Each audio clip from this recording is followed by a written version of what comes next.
Once upon a time, in a small village surrounded by green mountains and a gentle river, there lived a good man named Manuel. He lived with his wife Clara and their little son Pedro, who was only 5 years old. Manuel was a woodcutter and spent his days in the forest, cutting wood to sell at the market. Clara took care of the house with love, planting flowers in the garden and teaching the boy the value of honest work. Every night, after a simple dinner of bread and soup, the family would gather around the fireplace. Manuel told old stories of courage and kindness that his own grandfather had taught him. Pedro listened with bright eyes, dreaming of one day being strong like his father. Clara smiled, sewing worn-out clothes, and thanked God for the peace of that humble life. That year, winter arrived harshly. Snow covered the paths, and the cold entered through the cracks of the wooden house.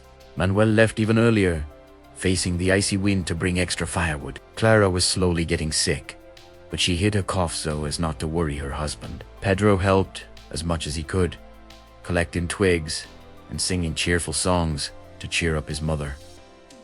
One day, Clara could no longer get up. High fever consumed her frail body. Manuel set his axe aside and stayed by her side, holding her hand. "Don't leave me, my love," he whispered. Pedro, at the foot of the bed, held a little branch of flowers he had picked in the autumn. The mother smiled weakly and said, "Take care of your father, my son. Love unites everything." She was moved. Neighbors brought hot broth and blankets. Manuel prayed in silence, working even harder to buy medicine in the distant city. Pedro never left his mother's side, telling her little stories that she herself had taught him. Time passed slowly, full of hope and fear. Clara fought with all the strength of her heart. Her eyes, even tired, shone with gratitude when she saw her husband and son together. Manuel promised softly that he would never abandon the boy. The fireplace crackled, warming the little house that held so much love. On the coldest nights, Manuel stayed awake, watching over his wife's sleep. He remembered the days when they met, when Clara was a young woman who danced at the village parties and he, a shy boy, gave her the first flower. Now, seeing that same woman fighting for her life, he felt his chest tight with longing for the lighter days. Pedro, even small, showed a courage that moved his father. Every morning he went to the river to fetch clean water for his mother and returned with his little hands red from the cold. "Daddy, Mommy, it's going to get better, right?" he asked, with eyes full of hope. Manuel replied with a lump in his throat. "Yes, son, our faith is great." The closest neighbors, like old Antonio and Donna Rosa, came every day to pray by Clara's bed. Tay told that in ancient times, many families had overcome serious illnesses through the power of love and prayer. These words brought some comfort to Manuel's afflicted heart. Clara, even weak, still found strength to caress her son's hair and whisper advice. "Always be honest, Pedro. A man's character is worth more than all the gold in the world." The boy kept every word in his heart like a treasure. In the middle of the night, Clara held Manuel's hand more tightly. "Our Pedro will be a good man," she murmured.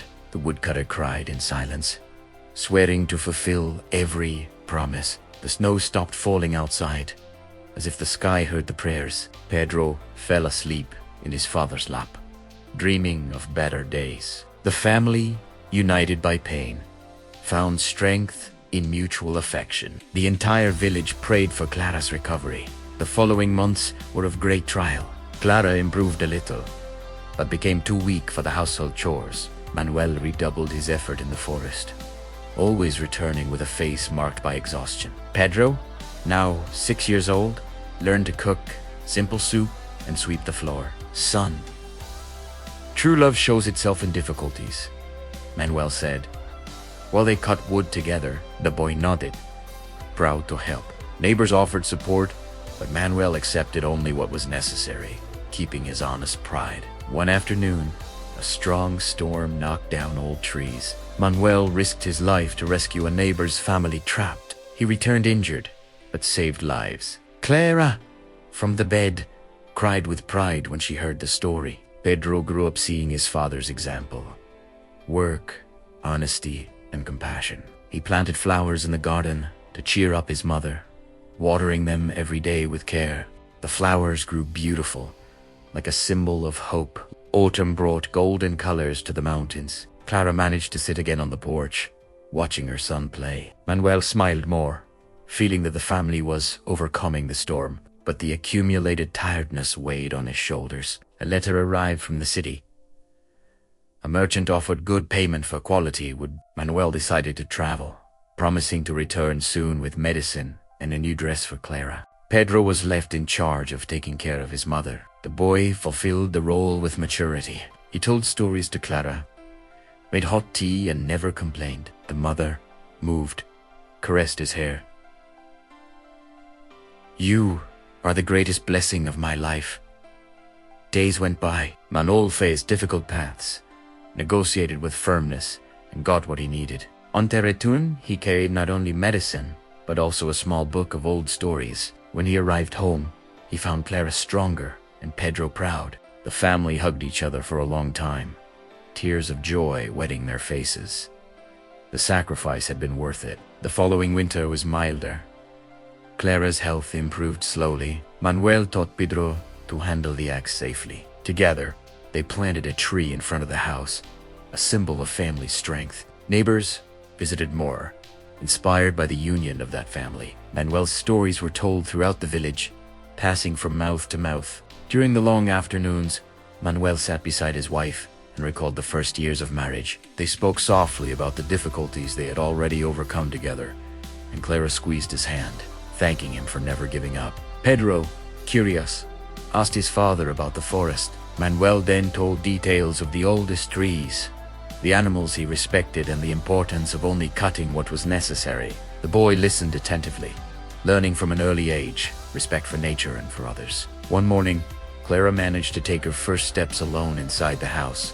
Manuel and Pedro applauded emotionally, with tears in their eyes. It was a small miracle that filled the little house with renewed hope. At night, around the fireplace, the family prayed together. Manuel thanked God for his wife's improvement and asked for strength to continue supporting the house.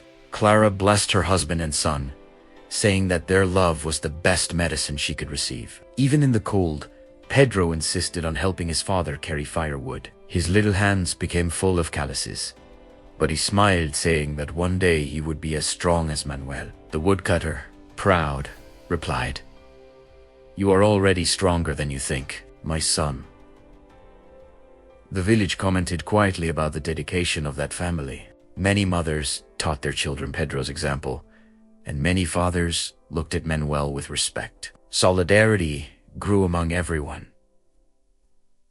Years passed like leaves in the wind. Pedro grew up strong and kind, helping his father in the forest and taking care of his mother with dedication. Clara fully recovered her health, thanks to love and constant care. The little house now had a flowery garden and a fireplace, always lit. Manuel, with completely white hair, still walked slowly through the forest, now only to teach the trade to his son and grandsons. He sat every night around the fireplace to tell the same old stories that so enchanted the children of the house. Pedro married an honest girl from the village and formed a beautiful family. The little house, which was once small, was expanded over time to welcome the grandchildren who arrived. Manuel and Clara lived surrounded by laughter and play. One afternoon, sitting under the great tree they had planted together, Manuel held Clara's hand and said in a serene voice, "Look what our love has built, my dear. It was worth every difficulty we went through."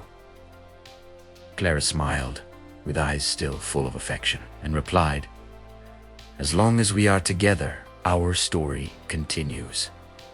The grandchildren ran around the tree, climbing its branches and picking flowers in the garden that Clara loved so much. Manuel, already very old, told them about the trials of the harsh winter and how the union of the family overcame everything. The children listened, fascinated. Pedro completely took over the work in the forest, but always returned home before nightfall. To be with his parents, he taught his own children the same values: honest work, respect, and true love. The tree grew majestic, providing fresh shade in summer and sweet fruits.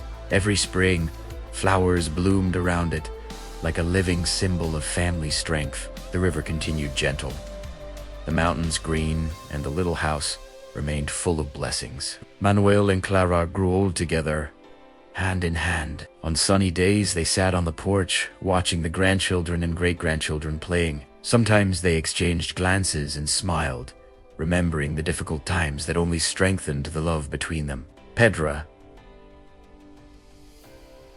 now a grown man, looked at his parents. The trial of the past had turned into an eternal lesson of love and perseverance. The family never separated and grew every year. Years later, the stories of the old woodcutter Manuel were told throughout the region, inspiring other families to value what really matters. The village prospered, united by the same bonds of solidarity. Manuel lived many years by the side of his beloved Clara, watching the grandchildren grow up and the great-grandchildren arrive. Surrounded by love, he shared his wisdom every day, with a heart full of peace and gratitude. Thus ends the story of the woodcutter Manuel, which teaches us that the true treasure is in hearts united by goodness, by faith and by love that resists time. Life, just like the harsh winter that knocked on the door of that humble little house, brings with it days of cold, trials, and uncertainties. But it is exactly in these difficult moments that true love reveals itself. Manuel, Clara, and Pedro teach us that it is not riches, nor perfect health, nor easy days that build a strong family. What really matters is presence, care, silent sacrifice, and the daily choice to remain united, even when everything seems to collapse. How often do we forget that the greatest treasure is not kept in safes, but in the looks, in the hugs, in the kind words, and in the hands that hold each other in the darkest hours? Manuel shows us that the true man is not the one who never falls, but the one who gets up and continues working for the good of his own. Clara reveals to us the silent strength of the woman who, even weak, radiates love and hope. And little Pedro reminds us that from an early age, children learn more from example than from words. May this story touch your heart and make you look at your own family with more affection. Value those who are by your side today. Forgive faster, hug longer, say I love you more often, and never stop fighting for those you love. Because one day, when time passes like leaves in the wind, what will remain will not be material things, but the memories of a life lived with love, dedication, and faith. May we plant our own tree of love, watering it every day with patience, respect, and kindness, so that our children and grandchildren may find shade and fruits, even in the harshest winters of life. If you liked this story told in the old way, subscribe to the channel to receive more narratives full of emotion, lessons, and hope. Turn on the bell and share with those you love.